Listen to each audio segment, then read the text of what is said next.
Tani do një gjë për fytyrën, kemi sot? Nuk do ta lëm asnjëherë fytyrën pa bërë një maskë. Maskat janë nga më të larmishmet, kemi lloj-lloj produkte që mund të vendosim, por unë jam dashuruar çik me këtë majan e birës. Është, më duket, ka një ushqim dhe ka një futet depërton në poret e lëkurës edhe jep atë efektin si botox.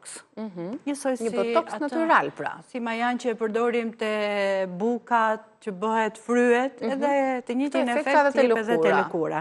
Kështu që siç kemi majan e birës, do marrim majan këtë që kemi të thatën, me kokriza, të thatën. Do hedhim 2 lugë qumësht.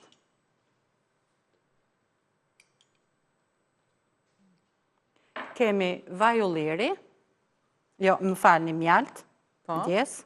Se vaj ulliri ose vaj kokosi, vajrat bartës janë sipas preferencave dhe sipas tolerancave që ka. Këtu ne kemi marrë vaj kokosi. Meqense është për fytyrën, edhe kemi dhe pak merak që të përdorim vaj ulliri në fytyrë, jo për njollat e zeza, sepse duhet jemi shumë të kujdesshëm, sidomos tani në këtë periudhë. Kurse vajin e kokosit ne kemi shumë të mirë, sepse është vaj me përqindje ujë, ka 5% ujë, dhe është ka 15% mbrojtje nga dielli. Natyrale. Natyrale, kështu që... Ashtu dhe vetë majaja duke patur gjitha ato karakteristika që Stella i përmendi, ndërto dhe më e rëndësishme sigurisht për ata që vuajnë, për vajzat gratë që vuajnë nga yndyra e lëkurës, apo lëkura me akne të ndihmon, sepse rregullon, përmirëson sebiumin, yndyrën e lëkurës, ndaj edhe nëse aplikoni në mënyrë të vazhdueshme, për ata që vuajnë nga yndyra, mund të pakësojnë pak vajrat dhe mund të shtojnë dozën e majas. Por që vaji i kokosit nuk është fare që ta bën fytyrën me yndyrë. Është një nga vajrat për mua më të mirë, sepse përveç se nuk është yndyrës lëkurën, e ushqen atë, ka lagështirën, ka atë mos të marrë rrezet e diellit kundra rrezeve, kështu që ku ka më mirë se sa vaji ullirit. Si do të aplikohet? Si do të aplikohet kjo maskë? Sot që nga me emocionuar më duket. E keme vajin e ullirit, të paktën e kemi të mirë të vajin e ullirit.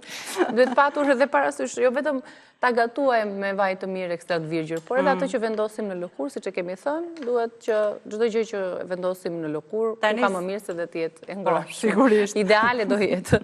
E pasur gjithashtu edhe me vitaminën B, shumë e rëndësishme për majan.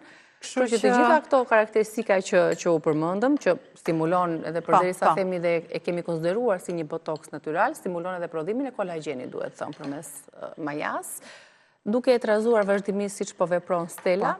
Tani do ta vendosim në mënyrë që të integrohen mirë përbërësit me njëri tjetrin. Kjo u bë një masë homogene. Të qetësoni dhe hidratoni. Të do ta vendosim në lëkurë, gjithmonë lëkura nuk duhet të jetë e dëmtuar si gjithmonë, por e larë e pastruar. Larë e pastruar dhe do ta vendosim rreth 15 minuta. Bukur.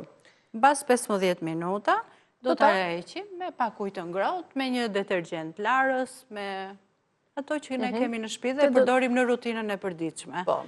Kështu që ai efekti... Sa shpesh do aplikohet? 1-2 herë në javë.